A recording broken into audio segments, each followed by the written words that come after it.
इंदौर का सर्राफा बाजार, जहां मशहूर है सुमन चाट भंडार। ऐसी चाट तबीयत हो जाए भिन्नाट। खुद से पहले अरे मेरी तरफ से फ्री है। औरों का रखती है ख्याल, और दूसरी तरफ तानाशाही की है ये मिसाल।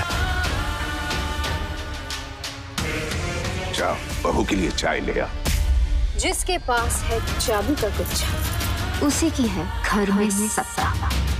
अब होने जा रही है दोनों की टक्कर, जब आएगी सुमन उसी घर। इब्रानी हो, खुद को रानी मत समझना। जहां तानाशाही भरी है कूट कूट कर। सुमन इंदौरी 3 सितंबर से शाम 6:30 बजे। होने जा रही है दोनों की टक्कर, जब आएगी सुमन उसी घर। इब्रानी हो, खुद को रानी मत समझना। जहां तानाशाही भरी है कूट कूट कर। सुमन इंदौरी।